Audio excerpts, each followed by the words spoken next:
3. 신앙에 있어서 감정의 중요성 적용. 제시된 명제에 대한 증거들을 살펴보았으므로 이제는 몇 가지 추론적 결론을 제시하고자 한다. 첫째, 따라서 우리는 모든 신앙 감정을 믿을 수 없거나 실체가 없는 것으로 치부해버리는 사람들의 오류가 얼마나 큰지를 알 수 있다. 이 시대에 이 땅에는 이런 오류를 믿고 있는 사람들이 너무 많은 것 같다.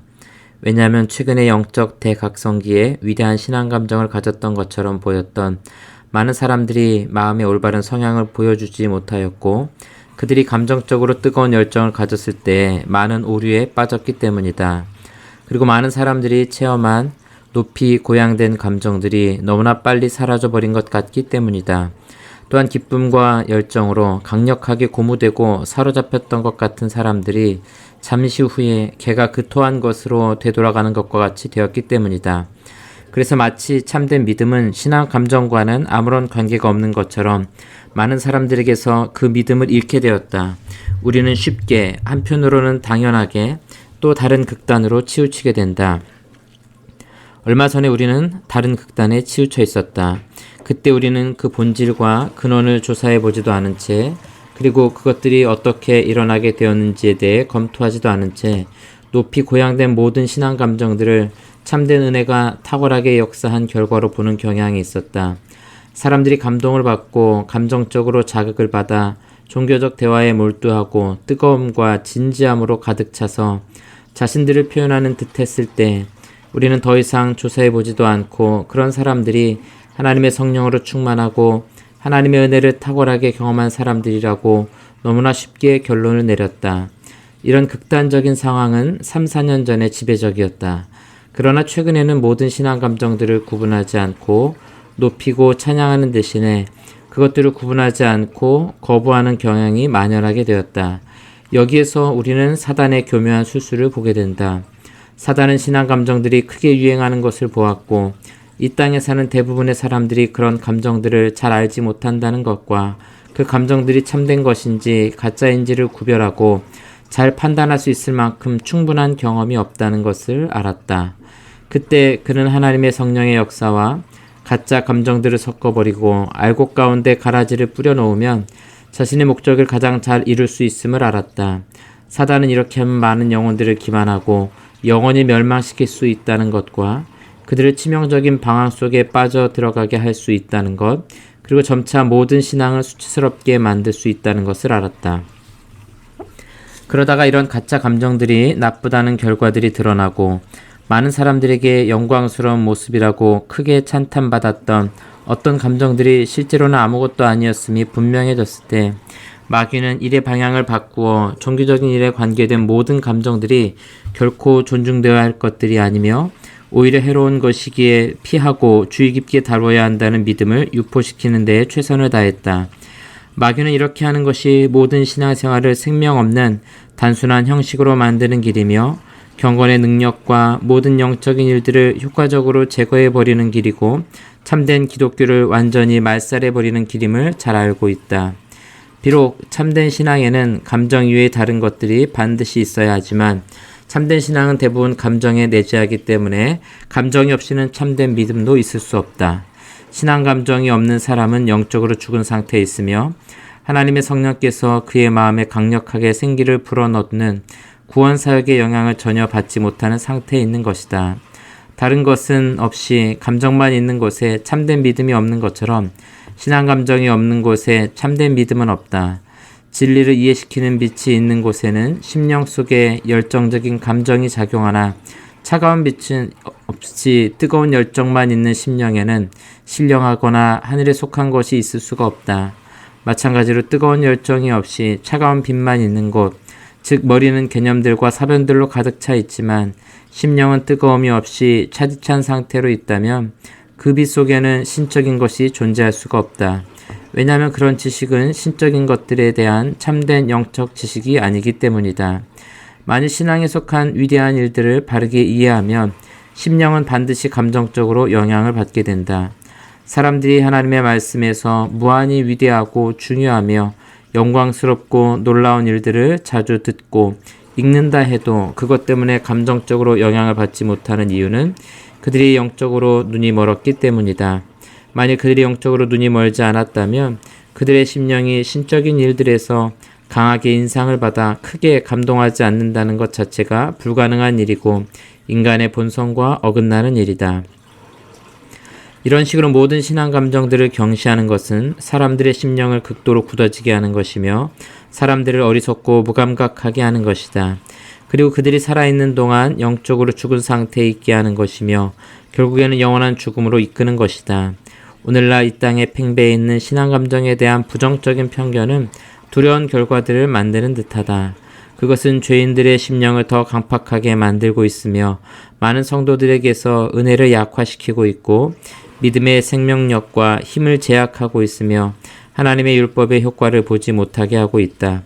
그리고 우리들을 무감각함과 무정함의 상태로 묶어놓고 있으며 많은 사람들로 하여금 하나님께서 최근에 이 땅에서 이루신 특별한 역사를 비열하고 저급하다고 생각하게 해서 하나님의 권위를 훼손하고 있다.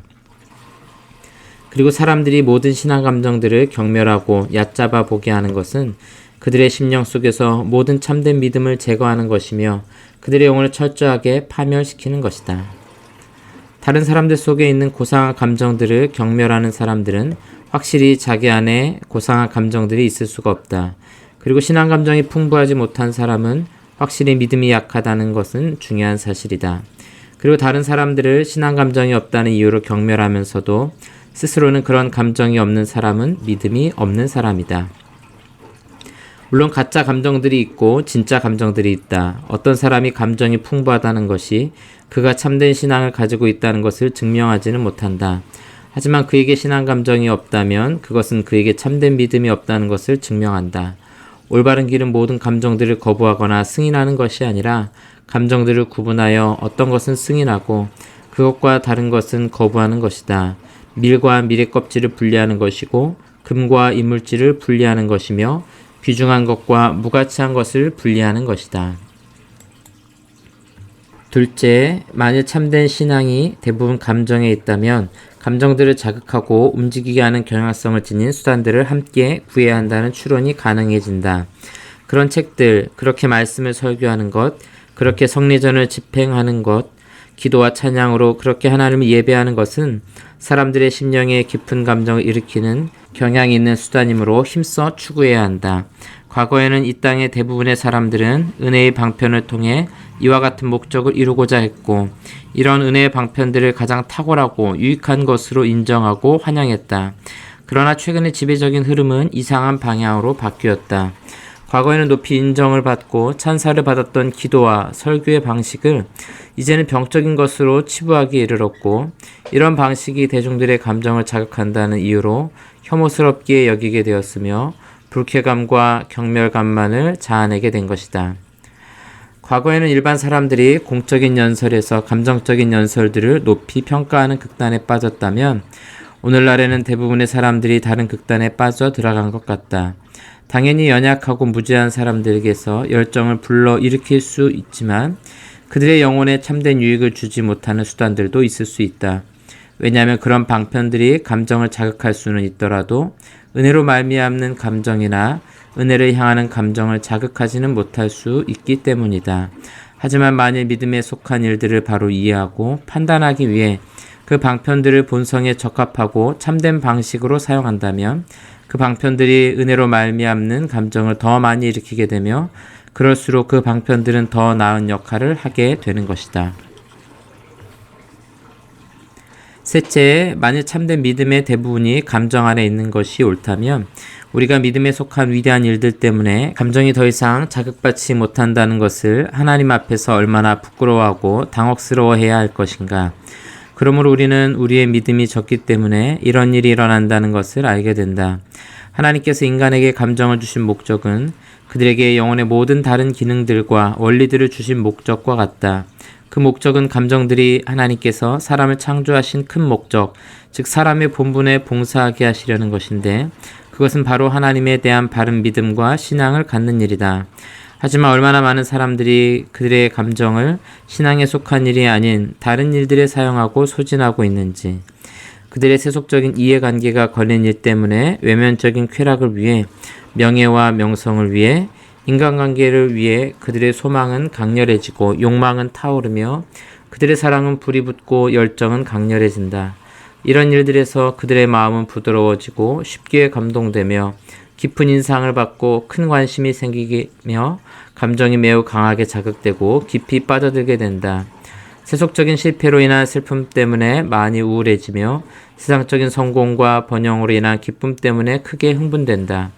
하지만 영원한 세계에 속한 일들에 대해서는 대부분 사람들의 마음이 얼마나 감동되지 못하고 무감각한지, 얼마나 그들의 감정은 무디어져 있는지, 이런 영적인 일들에 대해 그들의 심령은 얼마나 굳어져 있고 강팍해져 있는지, 그들의 사랑은 얼마나 냉랭하고 그들의 갈망들은 얼마나 미지근하며 그들의 열정은 얼마나 식어 있으며 그들의 감사는 얼마나 부족한지, 어떻게 그들은 인간의 죄를 위한 희생제물로 바쳐주기 위해 당신이 무한히 사랑하시는 아들 예수 그리스도를 주신 하나님의 무한히 높고 깊고 길고 넓은 사랑에 대해, 그리고 죽음의 고통과 피 섞인 땀과 크고도 쓰라린 울부짖음과 피가 철철 흐르는 심장으로 드러난 죄 없으시고 거룩하시며 온유하신 하나님의 어린 양에 비교할 수 없는 사랑에 대해, 그리고 이 모든 일을 마땅히 영원한 지옥불에 들어가야 할 원수들을 구원하여 영원하고 말로 표현할 수 없는 기쁨과 영광에 들어가게 하기 위해 행하시는 하나님의 사랑을 앉아서 듣고도 그 마음이 냉랭하고 굳어지며 무감각하며 무관심할 수 있는지, 이 일이 아니라면 우리의 감정을 적절히 사용할 곳이 어디에 있겠는가? 무엇이 감정적인 작용을 더 요구할 수 있겠는가? 이런 일이 아니라면 어떤 일에 우리의 감정을 생생하고도 활력있게 쏟아놓을 수 있겠는가? 이 일보다 더 중요하고 더 위대한 일이 있을 수 있겠는가? 더 놀랍고 위대한 어떤 다른 일이 있을 수 있겠는가? 또는 이 일만큼 우리의 관심을 끌 수 있는 일이 있겠는가?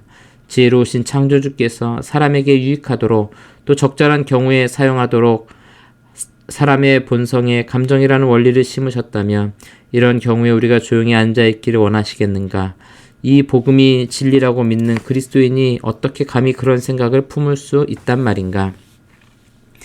만약 우리가 우리의 감정을 어떻게든 사용해야 한다면, 그리고 만일 창조주께서 감정을 인간 본성의 일부로 만드실 때 헛되고 쓸모없게 만드신 것이 아니라면, 감정은 감정의 작용이 가장 합당하게 쏟아야 할 대상을 향해 발휘되고 행사되어야 한다.